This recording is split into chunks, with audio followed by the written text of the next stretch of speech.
plaisir renouvelé pour nous de vous retrouver chez vous en cette journée, histoire de parler de bonnes nouvelles, de vous apporter ce dont vous avez besoin pour démarrer votre journée. C'est Wake Up. Bienvenue à vous. Et je suis avec le pasteur Brahim Anguesson. Bonjour, pasteur. Bonjour. Ça va, on l'a bien réveillé? Par la grâce de Dieu. Dieu merci. Dieu est fidèle. Avec vous, nous allons méditer tout à l'heure. Oui. Et puis, Jean-Richard, le saviez-vous, et Culture Actu. Bonjour Daniel, shalom à tous. Très heureux d'être là également. Dans Culture Actu, on parlera de la Bible, du mois de la Bible, plus singulièrement du côté de la France. D'accord. Et puis dans le saviez-vous, on parlera de Marie Jean-Pierre. Marie Jean-Pierre. C'est un nom qui ne vous dira certainement rien, mais son histoire a ému bon nombre de personnes. D'accord, on va la découvrir tout à l'heure, cette histoire. Alors, Colomba, moi, tu es là pour nous parler des astuces, nous donner des astuces pour embellir notre quotidien. Effectivement, bonjour à tous et aujourd'hui, je donnerai des astuces naturelles pour traiter les amygdales. Alors, les amygdales, la gorge, je ne sais pas si oui, effectivement, la gorge. Je suppose que tout le monde en a eu et ça indispose. C'est ça. Voilà, donc aujourd'hui, on en parle. Parfois, on ne sait pas comment faire, on là. ne sait vraiment pas comment faire. Pourtant, il y a des astuces naturelles pour pouvoir vraiment les éradiquer. D'accord, on reste avec toi. Et nous sommes avec l'évangéliste Rabé Pierre. Oui. Et avec nous allons parler encore d'évangélisation aujourd'hui, mais on parlera principalement de l'évangélisation sur notre milieu environnant. Oui. C'est ça. Oui, c'est ça. Sur les différents milieux auxquels on peut être exposé pour l'évangélisation. D'accord.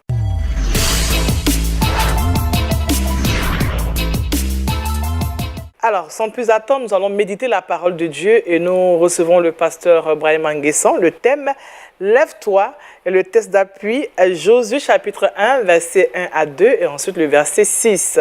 Pasteur, sans plus attendre, on va écouter votre message qui s'intitule « Lève-toi ». On est pressé. Merci ma soeur. Je voudrais dire bonjour à tous les téléspectateurs. C'est toujours un plaisir de partager la parole de Dieu en début de journée. Et je voudrais donc, comme vous l'avez dit, proposer le texte de Josué chapitre 1. Nous lisons les 2 premiers versets et ensuite le verset 6. Il est écrit ceci. Après la mort de Moïse, serviteur de l'Éternel, l'Éternel dit à Josué, fils de Nun, serviteur de Moïse. Moïse, mon serviteur, est mort. Maintenant, lève-toi, passe ce Jourdain, toi et tout ce peuple, pour entrer dans le pays que je donne aux enfants d'Israël. Et le verset 6 dit ceci, « Fortifie-toi et prends courage, car c'est toi qui mettras ce peuple en possession du pays que j'ai juré à leur père de leur donner. » Alors, ces paroles qui ont été ici prononcées ont été adressées à Josué, qui est serviteur de Dieu en des circonstances très particulières, très émouvantes d'ailleurs, des circonstances très lourdes de sens, parce que vous le savez, Moïse... grand serviteur de Dieu, puissant en action, figure emblématique de la délivrance de tout Israël venait de disparaître. Parce que quand on lit le dernier chapitre du Deutéronome, il est dit qu'il est allé sur la montagne, le mont Nebo, et puis là-bas il est mort. Dieu lui a montré le pays à conquérir, mais pas avec lui. Et il est mort et il est dit Dieu l'a enterré, personne n'a su où il était. Donc le peuple qui l'avait conduit était dans un désarroi total, désorienté, ne sachant qu'est-ce qui allait lui arriver puisqu'il se trouvait en territoire étranger. Ils avaient déjà traversé la mer. Et donc, imaginez toute la confusion qui était en ce moment précis, avec l'incertitude qui gagnait le cœur. Mais Dieu va dire à Josué, au milieu de tout ce contexte-là, il va dire à Josué, lève-toi, parce que c'est toi qui vas prendre la place de Moïse. Alors, à partir de cette expression, cette adresse de Dieu à Josué, je voudrais m'adresser à nos téléspectateurs. Certainement que certains traversent aussi des moments où ils sont comme désorientés, surtout en ce début d'année où on peut se sentir comme en territoire étranger. On ne sait pas qu'est-ce qui nous attend demain, qu'est-ce que l'avenir nous réserve. Je voudrais te dire que Dieu s'adresse à toi pour te dire que pour tout ce qu'il a promis pour toi, c'est avec toi qu'il va entrer en possession de cela. Je crois que c'est ce message qu'il a adressé à Josué. Il dit à Josué, lève-toi, parce que c'est avec toi que le pays va entrer en possession du territoire promis. Et Josué va donc se lever pour suivre. Ici, c'est la responsabilité de Josué qui est mise en évidence. Et je voudrais, au-delà, interpeller chacun d'entre nous, chaque chrétien et chaque chrétienne, à savoir que le temps de rester couché, rester paresseux, jouer la légèreté, je crois que ce temps-là, il faut qu'il passe pour que chaque enfant de Dieu prenne ses responsabilités. Pour moi, avec Dieu, chaque chrétien est le héros de l'histoire de sa vie avec Dieu. Ouais. C'est lui qui doit se lever. On peut aller ailleurs, demander des conseils, demander des prières par-ci, par-là. Mais le véritable acteur du miracle qui nous concerne, c'est nous-mêmes d'abord. C'est nous, sur nous que Dieu s'appuie. C'est pourquoi Dieu te dit, lève-toi. Tu traverses une situation difficile, certainement, Dieu te dit, lève-toi. C'est à toi de te lever. D'autres personnes peuvent t'aider dans la prière. Mais le gain que tu vas en avoir peut être passager, peut ne pas être durable. Mais quand toi-même tu te lèves, tu fais ta propre expérience, ce sont des choses qui restent durables et qui enrichissent ton propre témoignage et ta vie avec Dieu. Donc, à partir de cette adresse à Josué, dans cette parole-là, je voudrais te dire que Dieu s'adresse à toi pour te dire « lève-toi ». Il faut éviter de jouer toujours aux marginalisés, aux éternels assistés. On a besoin de courir les prophètes, les hommes de Dieu. Ce n'est pas mauvais de demander des conseils, de demander des prières. Mais on ne reste pas dans ça éternellement. À un moment donné, il faut mûrir. Il faut cultiver soi-même une relation intime avec Dieu, sur laquelle relation Dieu peut nous faire des expériences extraordinaires qui peuvent enrichir nos propres témoignages. C'est cela. Donc, en ce début d'année, je voudrais t'exhorter à te lever. Il faut que tu te lèves, parce que c'est avec toi que Dieu veut t'amener à posséder le pays. Tu es peut-être serviteur de Dieu, tu es pasteur, tu es ancien, tu es responsable dans une assemblée, tu es épouse de pasteur, tu es responsable dans une assemblée. Dieu te dit, lève-toi, parce que c'est avec toi qu'il veut mettre le pays en possession de son héritage. C'est-à-dire, ceux qui sont sous ta garde, qui s'attendent certainement à Dieu, ont besoin que toi, tu te lèves pour les entraîner. Donc, il ne s'agit pas de promener les regards inquiets comme le peuple le faisait. Je suis sûr que Josué, lui aussi, se posait des questions à cette époque-là, parce que quand on doit remplacer un homme comme Moïse... C'est une carrure. Voilà, avec tout ce qu'il a été, oui. tout ce qu'il a fait pour le peuple, il allait affronter toute l'armée de Pharaon. Le Pharaon qui a sorti avec le peuple d'Égypte. voilà, tout ce qu'il a caractérisé, mais aussi toutes les épreuves qu'il a connues avec le peuple qui voulait le lapider par moments. Je crois que quand Dieu a appelé Josué pour lui dire « lève-toi », Josué a beaucoup hésité, il a réfléchi un peu à tout ça. Mais je loue le courage de Josué qui a accepté d'assumer cette charge, cette responsabilité. Et je voudrais t'encourager, bien-aimé, toi qui m'écoutes, à te lever avec courage. La foi, quand elle vient de notre cœur et que nous nous appuyons sur la parole de Dieu pour l'exprimer avec fermeté, il y a des choses extraordinaires que Dieu peut faire avec nous. Amen. Tu traverses un moment difficile. Jusque-là, tu as couru les prophètes, tu as couru les hommes de Dieu. La solution n'a pas été trouvée. Certainement que Dieu veut que toi-même tu te lèves. Que tu te lèves pour t'engager, pour prendre ton destin en main. Il veut que tu sois son héros, le héros de ton histoire. Tu dois te lever en ce début d'année, arrêter de pleurnicher, arrêter d'être complexé par quoi que ce soit. Dieu, il ne fait pas d'acception de personne. Celui qui a la foi, Dieu peut l'employer, il peut l'utiliser. Il te demande donc d'avoir la foi, de te lever tout simplement, de prendre ta situation en main devant lui, dans la prière, sur l'appui de la parole de Dieu, dans l'obéissance, avec foi. Il est capable de changer parce qu'il n'a pas, lui-même, il n'a pas changé. Il peut changer ta situation si tu te lèves. Donc cette adresse-là, c'est pour toi ce matin. Dieu te dit, lève-toi. Ne reste pas couché. Parce que Dieu marche avec ceux qui se lèvent pour marcher, ceux qui sont en position de marcher. Oui. Quand vous voyez dans ce texte que nous avons lu, il y a plusieurs... Cette expression « lève-toi » s'est adressée 4 fois à Josué quand j'ai essayé d'examiner un peu. La première fois, c'était dans ce texte. La seconde fois, c'était dans le chapitre 7, lorsque Josué et son peuple, après la grande victoire de Jéricho, ont été vaincus par ce petit peuple haï. Josué ne comprenait pas ce qui leur arrivait. Il était couché, tout le monde était en pleurs. Dieu dit, mais qu'est-ce que tu fais là? Lève-toi. Lève-toi. Lève-toi, parce que ce n'est pas couché qu'on peut remporter la victoire. C'est ça. Lève-toi. Il faut se lever. Ensuite, dans le même texte, au chapitre 7, je crois c'est au verset 17 fois, il va lui dire encore, lève-toi, parce qu'il y a de l'interdit au milieu du peuple. Donc, il fallait qu'il mène une action au niveau du peuple, au milieu du peuple, pour que tout ce qui a constitué comme base de leur défaite soit ôté, afin que le peuple se repositionne pour le combat spirituel. Il lui dit, lève-toi.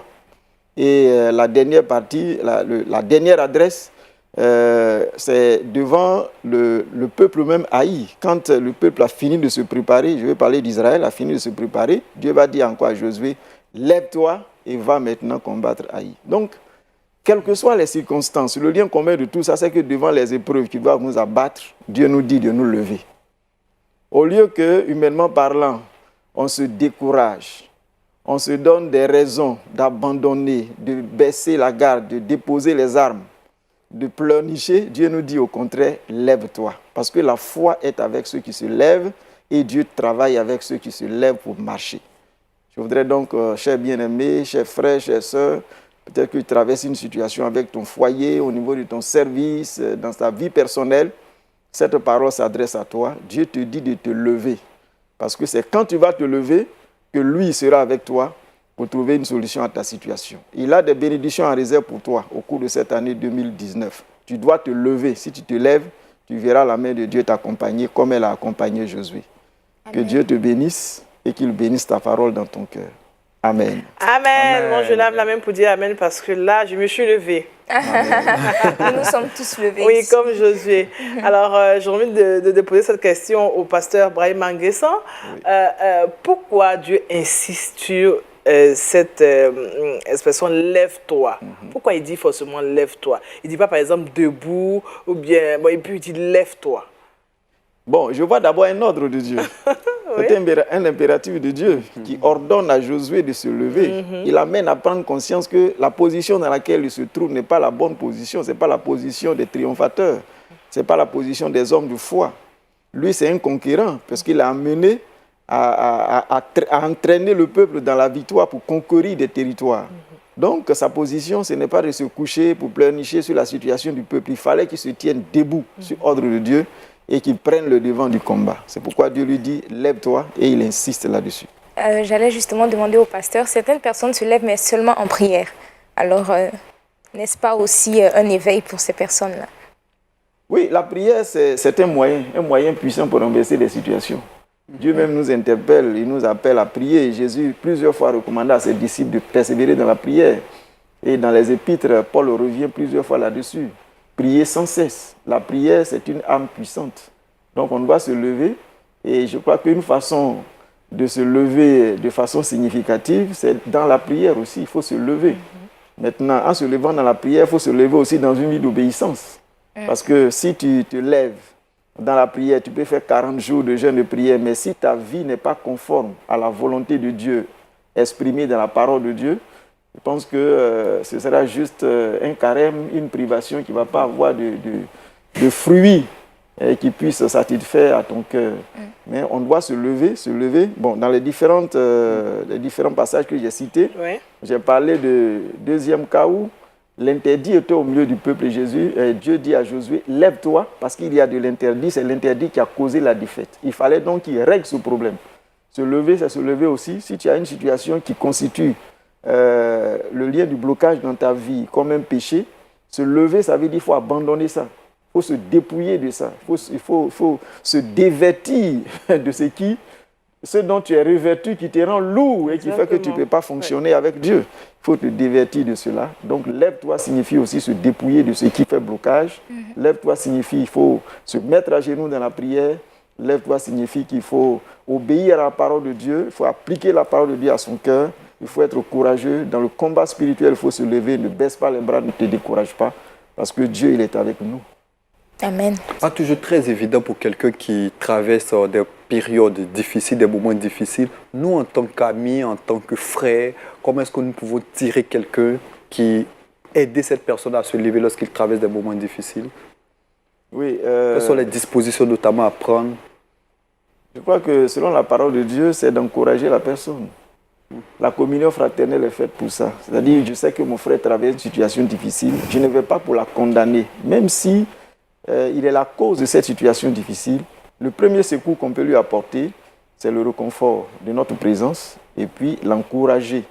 Si c'est une situation de péché qui a causé la difficulté, lui dit la vérité. Bien sûr, on ne peut pas caresser le péché, lui dire voilà la cause. Mais il faut quitter cette situation-là. Répands-toi sincèrement devant Dieu Et puis, vous apportez votre soutien dans la prière à la personne en question après l'avoir exhortée.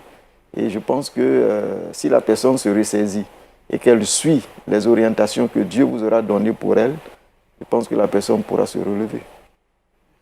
Nous devons nous lever pour pouvoir marcher comme Dieu le désire. C'est ce qu'on peut retenir de cette méditation. Merci, oui. Sinon, pour combattre, on ne peut pas rester couché puis combattre. Espérer gagner une victoire. Alors, pasteur, on va prier pour nos téléspectateurs, puis prier aussi pour nous, parce que par moments, bien qu'étant enfant de Dieu, étant dans la maison de Dieu, il est aussi difficile pour nous de nous lever. Oui, c'est pourquoi Josué était couché. Dieu lui a mis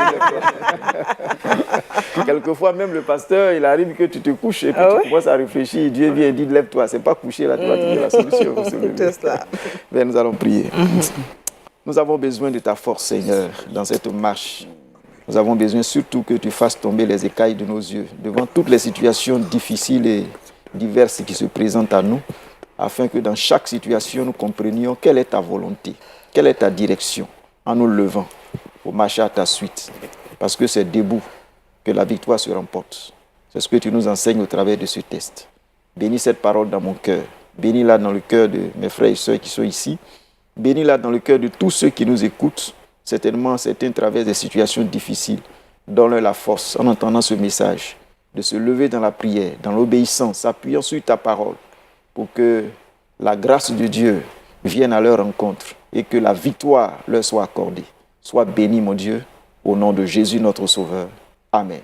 Amen. Merci, pasteur Brahima Nguessan. Lève-toi, tel est le thème que nous avons traité à cette méditation. Le texte est tiré de Josué, chapitre 1, les versets 1, 2 et 6. Merci en tout cas. J'espère que vous avez entendu le message et que toi qui me regardes, voilà, tu te lèves pour affronter la journée.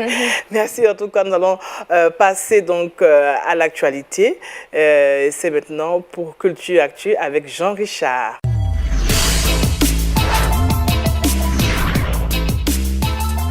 Jean-Richard, tu nous parles de la Bible.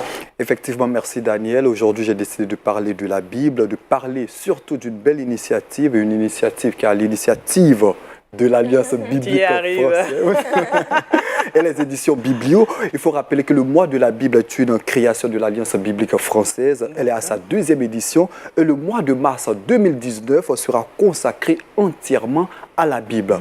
De quoi s'agit-il? Quelle est cette initiative qui, depuis quelques semaines, a pillon sur rue? Depuis 2018, cette initiative est épousée par bon nombre de personnes. Aujourd'hui, j'ai décidé de présenter ce mois de la Bible et pourquoi pas permettre à certaines personnes dans certaines contrées du monde de s'en inspirer. Eh bien, cette édition est née en 2018. Je l'ai dit, elle est à sa 2e édition. Ça sera au mois de mars prochain. Elle est organisée, je l'ai dit, par l'Alliance biblique française. L'Alliance biblique française créée en 1947. Elle est membre de l'Alliance biblique universelle et aujourd'hui, cette institution tient à faire connaître la Bible à tout le monde du côté de la France. D'ailleurs, son slogan est le suivant: mettre la Bible à la portée de tous. On connaît plus ou moins tous la Bible. 30 millions d'exemplaires vendus chaque année, plus de 6 milliards de Bibles diffusées depuis 1456, depuis la première impression, l'impression Gutenberg. Mais n'empêche que cette grosse institution veut faire connaître à nouveau la Bible. Quels seront les tenants et les aboutissants de ce mois consacré à la Bible? Eh bien, ils vont profiter de cette occasion pour transmettre à chacun les différents messages de la Bible, à répondre à certaines préoccupations. Certaines personnes se posent la question de savoir qu'est-ce que la Bible, comment choisir sa Bible, pourquoi existe-t-il différentes versions de Bible. Eh bien, ce mois consacré entièrement à la Bible sera l'occasion pour l'Alliance biblique française de répondre à ces différentes interrogations. Elle ne le fait pas seule, elle organise avec plusieurs librairies. L'année passée, en 2018, plus de 150 librairies chrétiennes s'étaient mobilisées du côté de la France pour distribuer plus de 17 000 livrets pédagogiques consacrés entièrement à la Bible. Et pour cette édition 2019, plusieurs grands noms de la littérature internationale chrétienne sont annoncés. On verra, pourquoi pas, de beaux ouvrages, des ouvrages qu'on a présentés par moments ici, des auteurs tels que Gary Chapman avec son célèbre ouvrage Les 5 langages de l'amour. Ils seront présents, des auteurs tels que Stormy Omartian, Louis Palao, Josh McDowell, des auteurs tels que John Maxwell seront là pour apporter leur contribution. C'est une belle initiative que nous tenons à présenter, le mois de la Bible, un mois consacré entièrement à la Bible en collaboration avec toutes les librairies chrétiennes de France pour faire passer le message de Jésus-Christ. Je pense que c'est une belle initiative qu'il faut présenter, qu'il faut, pourquoi pas, mettre au regard des uns et des autres, pourquoi pas inspirer certaines personnes pour reproduire cela dans les différents pays. La Bible reste toujours une arme importante quant à l'avancée de l'Évangile, n'est-ce pas, pasteur? Oui, c'est une arme puissante et je suis heureux d'apprendre ce qui se fait parce que la Bible, c'est la révélation de Dieu. Et nos prières, c'est que chaque habitant de la terre puisse avoir à sa disposition une Bible.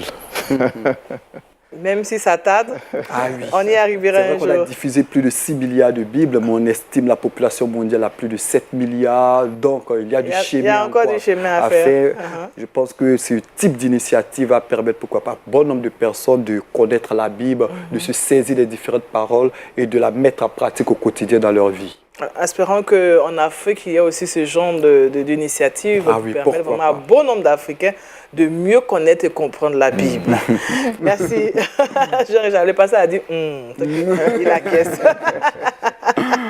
Merci Jean-Richard que tu nous parlais de la Bible. Nous allons maintenant parler de relations d'aide et c'est tout de suite.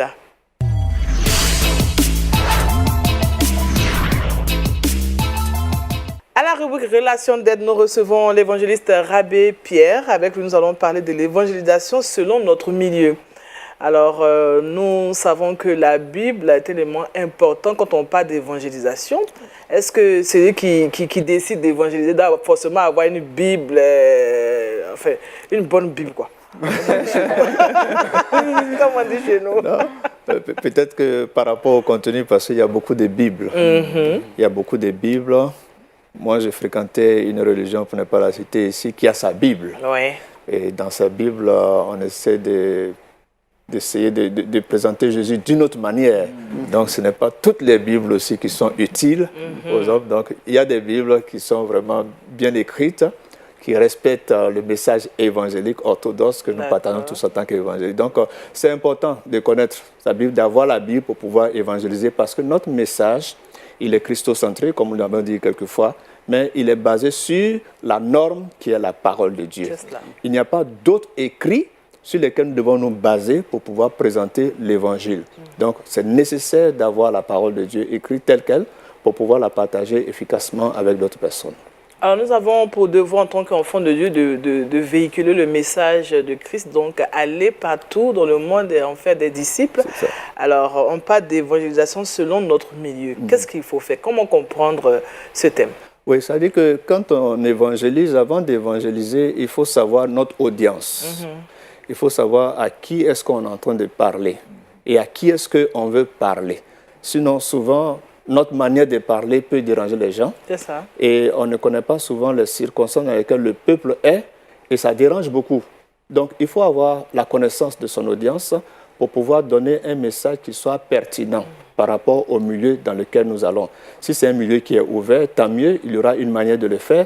Si c'est un milieu qui est fermé, qui est difficile, il y aura aussi une autre manière de faire. Donc, c'est très important. Sinon, souvent, on peut prêcher ou bien même dire des choses que les gens ne comprennent pas du tout. Ne comprennent pas du tout. Donc, il ne s'agit pas de dire que je veux évangéliser pour évangéliser. Vous pouvez mettre au milieu d'une route en train de parler et puis, bon, personne ne vous écoute du tout. Donc, il faut connaître son audience, il faut connaître le peuple. Et quand c'est le cas, qu'est-ce qu'on fait? Quand on sait que personne ne nous écoute, mais qu'est-ce qu'on continue de parler ou on arrête? Bon, il y a des gens qui pensent qu'ils sont poussés par Dieu à pouvoir faire cela, même si personne ne les écoute, que peut-être quelqu'un sera attentionné pour écouter au moins une seule personne. Une parole. Mais il faut avoir de l'efficacité dans ce que nous faisons, il faut être efficient dans ce que nous faisons. Il ne faut pas gaspiller ses énergies vocales et tout cela. Il faut pouvoir être utile dans le milieu où nous allons pour que les gens puissent nous écouter. Donc, c'est très important de savoir son focus, de savoir où est-ce qu'on va. C'est très important. Il faut souvent aussi essayer de voir l'historique du peuple vers lequel nous allons, ou bien du groupe de personnes vers lesquelles nous allons, afin de pouvoir avoir toutes les informations nécessaires. Peut-être qu'il y a d'autres qui vous ont précédé dans celui-là. Ils ont eu à faire peut-être des échecs, ils ont eu des points positifs et tout cela, mais on n'a pas encore atteint le niveau de personnes qu'on veut acquises réellement à la foi de Jésus-Christ. Donc, il faut connaître son milieu. Il faut connaître son milieu et garder toujours la même teneur du contenu de l'Évangile qui porte sur Jésus-Christ. Donc, il y a des messages qui sont portés vers les athlètes, des messages qui sont portés vers peut-être des agriculteurs, des messages qui sont portés vers des professionnels, des militaires et tout cela. Donc, en tant que chrétien, il faut connaître son milieu, il faut connaître son audience et surtout lorsqu'on est dans un milieu où on sait qu'il est difficile de pouvoir communiquer l'évangile de Jésus-Christ. Et comme on a dit tout de suite, la prière est très importante. Parce que parfois, la langue peut faire barrière. Il y a beaucoup d'éléments qui peuvent jouer. Effectivement, la langue peut faire barrière. La langue peut faire barrière, donc il faut savoir comment on va communiquer avec les gens pour ne pas leur communiquer des choses qui sont contraires à ce que la parole de Dieu dit, mais pouvoir faire en sorte qu'ils puissent entendre. Et si on ne peut pas parler le langage du peuple, se faire interpréter de façon vraiment efficiente aussi pour que les gens puissent entendre clairement la parole de Dieu. Ah oui, se faire interpréter, évangéliste, il y a eu beaucoup de problèmes dans certaines communautés. Effectivement. Dans un village, je vais le dire rapidement, où on a dit, le pasteur a dit Jésus, l'évangéliste a dit Jésus a régné. Et en balo, il dit Jésus Kachi Akandewa. Jésus est devenu un araignée. Oh là là. Donc vous voyez que ça... non, là c'est vraiment terrible. Donc effectivement, je vois que l'interprétation doit être vraiment juste. C'est ça. Il faut avoir quelqu'un de... Oui. Et on m'interprétait aussi en baoulé. Et puis j'ai parlé de la synagogue des Juifs. Et lui, il a interprété en baoulé le bateau des Juifs. J'ai dit non, comme moi je comprends le baoulé, c'est pas bateau. Le lieu, le temple où prient les Juifs. Bon, juste. C'est ça. C'est des choses qui arrivent. Si vous ne comprenez pas la langue de l'interprète peut dire même des choses qui ne correspondent pas effectivement, comme l'évangéliste le dit, à ce que vous avez dit.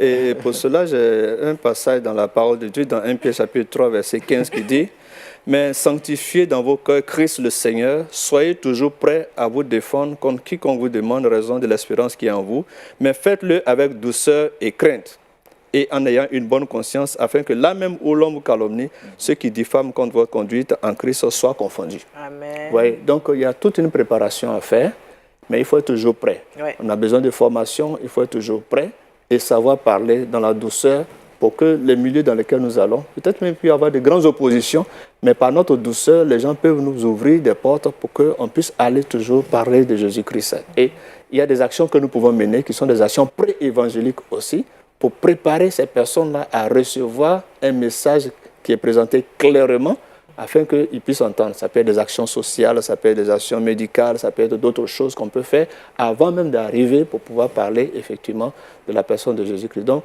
connaître son audience est très important pour que réellement des âmes soient gagnées à Christ de façon efficace.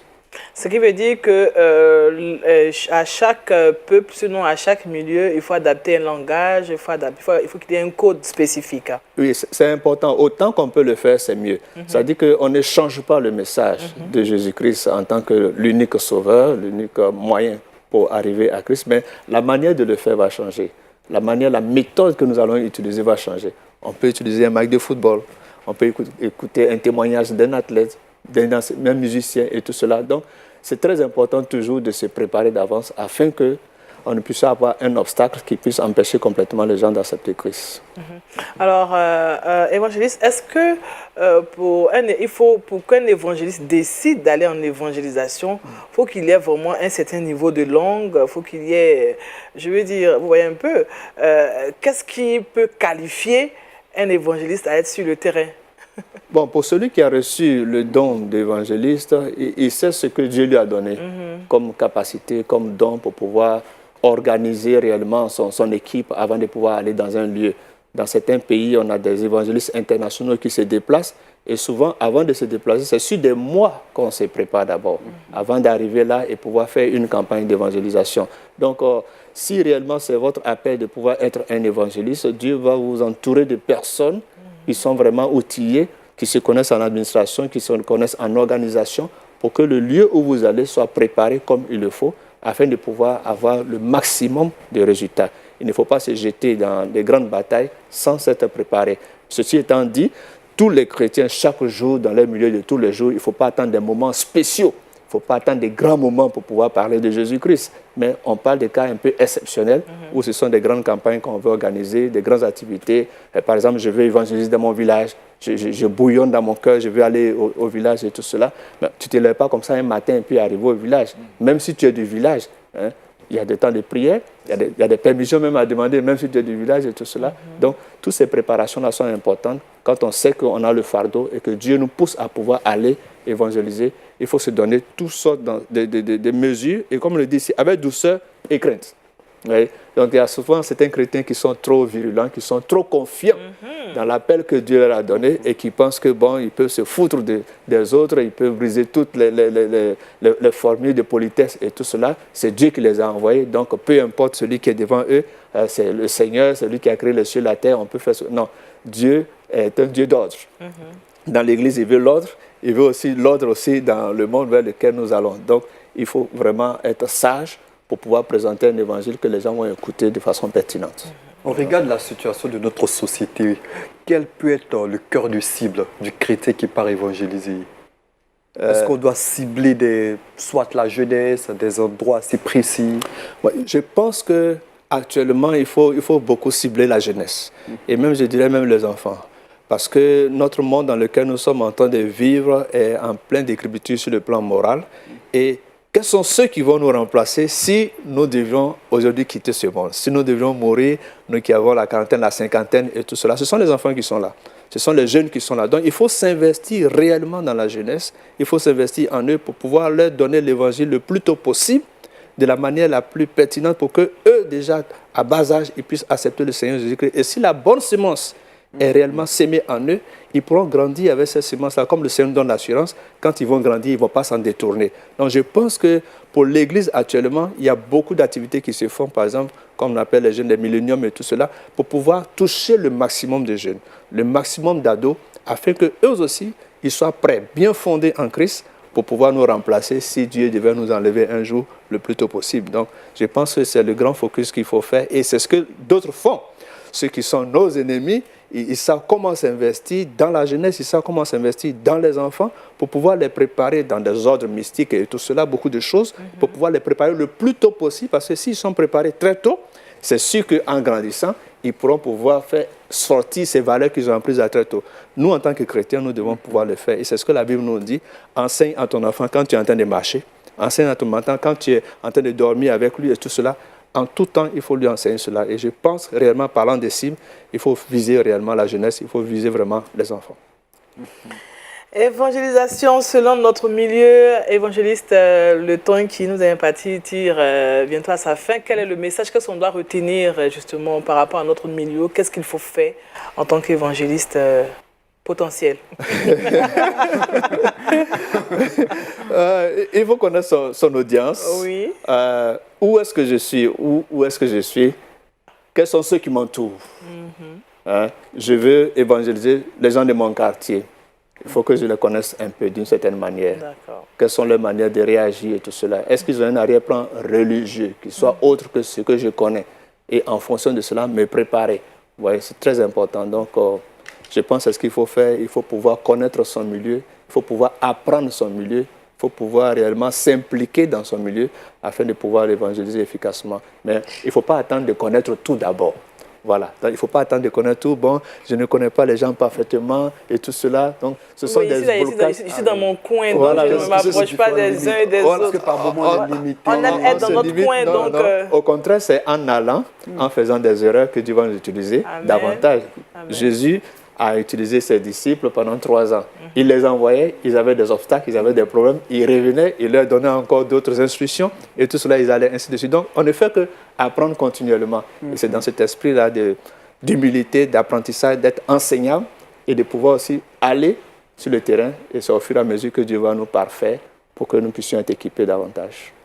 Amen. Amen. Nous avons pris des âmes pour pouvoir aller évangéliser. Il faut connaître le milieu là où nous partons pour évangéliser. Surtout, il faut comprendre que en tant qu'enfants de Dieu, nous avons cette grande institution, c'est une grande commission que nous devons faire, parler de Jésus autour de nous.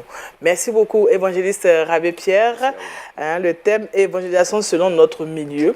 Nous refermons cette page. Colombe à moi est toute pressée parce qu'elle a des astuces pour nous. Maintenant, le truc box.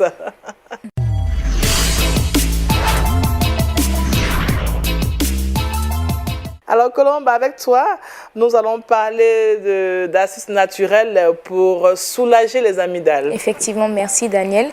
Alors, vous convenez avec moi que les amygdales... Parce que quand on parle beaucoup aussi, on peut développer les amygdales. Hein. Ah bon? Bon, ça, je ne la prends pas compte. Mais si, il faut quelqu'un qui va évangéliser, qui parle fort, fort, fort. Déployer. Oui. Il peut avoir des...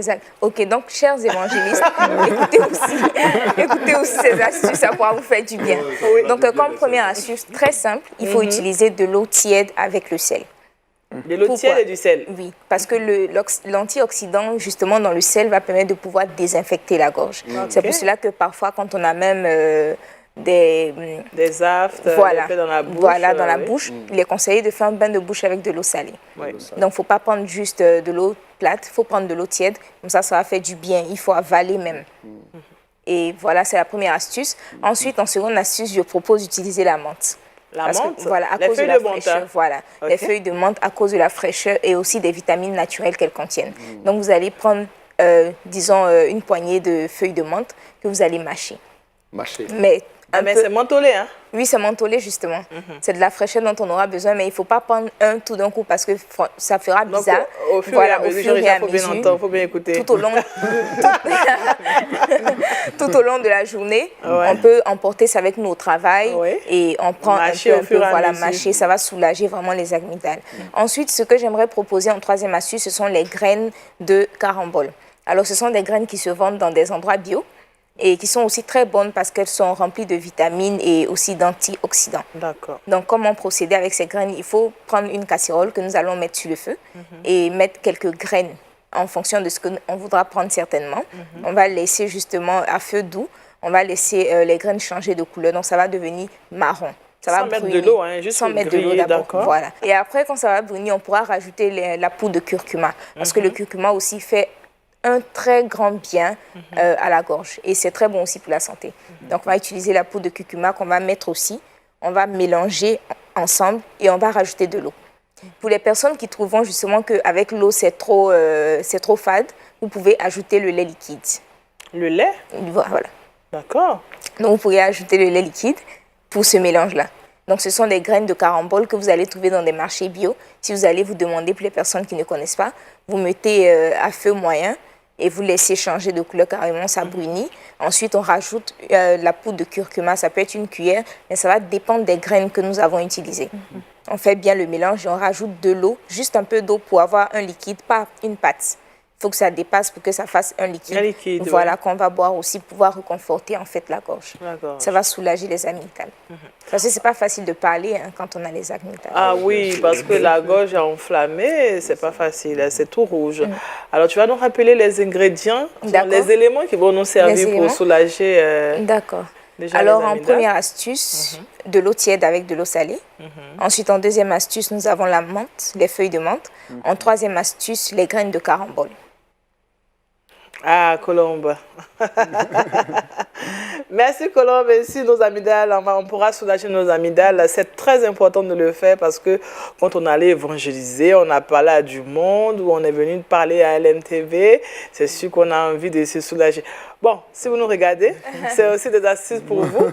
Je pense que si vous nous prenez en marche, vous êtes à l'émission Wake Up. Et depuis ce matin, nous recevons le pasteur Brahim Manguessan avec qui nous avons pu méditer. Et tout à l'heure, nous étions avec Colombe à moi pour le Trick Boss. Hein.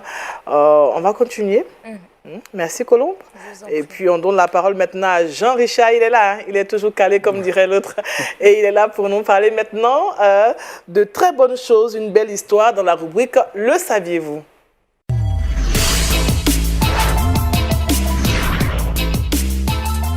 Alors Jean-Richard, cette rubrique, tu nous conduis aux États-Unis et tu veux nous parler nous présenter l'histoire de Marie Jean-Pierre. C'est un nom assez bizarre quand même. Marie Jean-Pierre. Marie Jean-Pierre. Saviez-vous qui est Marie Jean-Pierre? Je sais que Marie, c'est la mère de Jésus dans la Bible. Bien sûr, des disciples de Jésus. Eh bien, Marie Jean-Pierre, comme tu l'as dit, je vous conduis aux États-Unis pour parler de Marie Jean-Pierre qui est une immigrée haïtienne, âgée de 60 ans aujourd'hui. Elle vit aux États-Unis depuis quelques années. Elle travaille dans un hôtel. Elle travaillait, pour être précis, dans un hôtel qu'on appelle l'hôtel Conrad de Miami. C'est dans l'État de Floride. De 2006 à 2016, elle a travaillé dans cet hôtel comme lave-vaisselle. Mais malheureusement, en 2015, son histoire va émouvoir bon nombre de personnes. Figurez-vous qu'elle a été limogée en 2016 parce qu'en 2015, il lui a été demandé de travailler les dimanches. Son chef de service lui a demandé de travailler les dimanches. Eh bien, Marie-Jean-Pierre, au regard des occupations dans l'église, a décidé de ne pas répondre à cette obligation professionnelle et dès lors, elle a été renvoyée en mars 2016 par l'hôtel. Elle a décidé, Marie-Jean-Pierre, de porter plainte auprès du tribunal dans la ville de Floride. Et bien le 21 janvier dernier, c'est-à-dire quelques mois plus tard, près d'une année plus tard, elle a été dédommagée pour violation de ses droits religieux. Et figurez-vous que Marie-Jean-Pierre s'en est sortie avec la bagatelle somme de 21 millions de dollars, soit 10 milliards 500 millions de francs CFA pour avoir été renvoyée. Pour avoir été renvoyé pour... Ce sont ses droits ou bien c'est le dommage? Elle a été dédommagée pour violation de ses droits religieux. Je le disais tantôt, elle travaille du lundi au samedi. Son chef de service lui a demandé de travailler désormais les dimanches.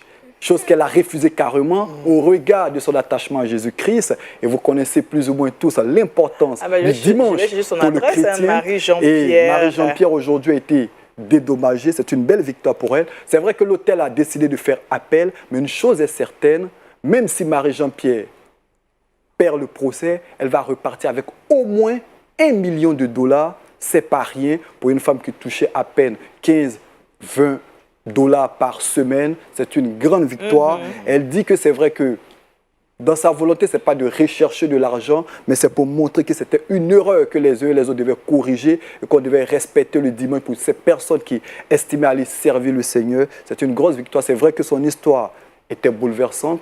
Aujourd'hui, son histoire est édifiante et je pense que cette histoire va réconforter bon nombre de personnes dans leur attachement à Jésus-Christ. Ah ben moi, je suis réconfortée. C'est tellement qu'il faut retenir Marie-Jean-Pierre qui a refusé de travailler le dimanche pour son attachement à Jésus-Christ. Ah oui, Marie-Jean-Pierre, alors pasteur. Oui, je bénis le Seigneur parce que je crois que c'est le Seigneur qui a été à la base de cette victoire. Et je rends grâce au Seigneur qui a opéré ce miracle. Justice a été faite. Et en plus de cela, il reçoit une telle somme. Je bénis le Seigneur. Parce qu'elle n'a pas travaillé depuis 2016. Elle n'a pas travaillé. Depuis 2016, elle était au chômage. Malheureusement, elle est dédommagée pour violation de ses droits religieux. Mais pourquoi tu insistes sur cet aspect? Ah oui, quand on entend ce genre de nouvelles, les enfants de Dieu doivent régner, c'est ça, pasteur? Régner. Régner sur cette terre. Nous sommes appelés à régner dans l'éternité avec Dieu. Et sur la terre, qu'est-ce qu'on fait? Sur la terre, on évangélise. C'était bien eu. Ah, évangélise, c'est bien dit. Il a dit, il faut savoir ce que nous devons faire de façon précise sur cette terre. Et la mission que Dieu nous a donnée, c'est de pouvoir évangéliser, effectivement. Et je pense que Marie-Jean-Pierre, elle pourra parler de Jésus-Christ à ceux qui jusque-là n'ont pas la foi, pensent que Jésus-Christ n'existe pas, parce que en ces endroits, beaucoup de personnes pensent que Jésus ou bien Dieu, c'est une histoire, comme ça qu'on dit souvent. Hein. Ouais, c'est ça. Est-ce qu'il existe ce Dieu-là? J'ai eu une histoire comme ça. C'est aussi une interpellation pour ceux qui font des abus d'autorité dans de tels domaines, parce qu'il y a beaucoup d'abus dans ce domaine-là. Oui. On a des frères et sœurs, bon, malheureusement c'est en Afrique, hein, tu vas aller à un procès, tu ne vas jamais gagner, parce que qui va t'écouter? Mais on leur demande de travailler soit dimanche, on les oblige, on les menace même de leur arracher le travail s'ils ne le font pas le dimanche, alors que peut-être que dans le contrat, ce n'était pas prévu. Mais comme dans nos pays, c'est difficile, bon, peut-être que la personne s'oblige, elle fait un effort, elle manque ses cultes, elle est obligée d'aller dimanche, sinon elle perdrait son pain. Et c'est une interpellation quand même pour ceux-là qui font cet abus-là. C'est ça. Je pense que les patrons de Marie-Jean-Pierre ont été vraiment interpellés comme il le fallait. Merci Jean-Richard pour cette histoire à la rubrique « Le saviez-vous » Colombe à moi, le verset boussole. Il est issu du livre de Josué, chapitre 1, verset 2. « Maintenant, lève-toi, passe ce Jourdain. » Tu peux reprendre, s'il te plaît? Josué chapitre 1, verset 2. Maintenant, lève-toi, passe ce Jourdain. Pasteur? Oui, il faut se lever. C'est le temps de se lever. Ce n'est plus le temps de se coucher pour pleurnicher sur sa situation. Il faut se lever devant Dieu parce que nous avons un Dieu puissant. Amen. Qui est là pour nous aider à triompher, pour faire éclater sa gloire, Amen. quelles que soient les circonstances. Merci à vous, pasteur Brahima Nguessan, pour cette belle conclusion. Hein? Merci. Merci à vous. Avec vous, nous avons médité et le texte est tiré de Josué chapitre 1, versets 1, 2 et 6. Et le thème, lève-toi. Jean-Richard était là pour Culture Actu. On a parlé de la Bible avec toi, Jean-Richard. Le mois de la Bible, ça sera pour mars 2019 du côté de la France. On espère qu'il y aura le mois de la Bible dans un pays en Afrique un jour. Pourquoi pas? On va prier pour cela. C'est pas l'évangéliste Rabé qui va me dire le contraire. Non, hein? non, pas du tout. Au contraire.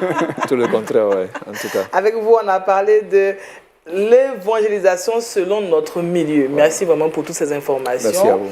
On espère que vous avez pris bonne note pour pouvoir mieux évangéliser. Et puis Colombe était là pour nous donner des astuces pour pouvoir soulager les amygdales. Effectivement. Est-ce que tu peux revenir rapidement? De l'eau tiède avec le sel, de la l'eau tiède menthe salée, oui. et les graines de carambole. Merci Colombe. Merci vraiment à toute l'équipe qui nous a accompagnés, qui nous a permis d'être chez vous. On a eu beaucoup de plaisir à rester en votre compagnie. Sachez que notre Dieu règne encore, il est vivant. Nous devons tenir notre bâton de pèlerin afin d'aller plus loin, plus haut avec lui, car avec Jésus, nous ferons des exploits. Merci et à bientôt. Au revoir.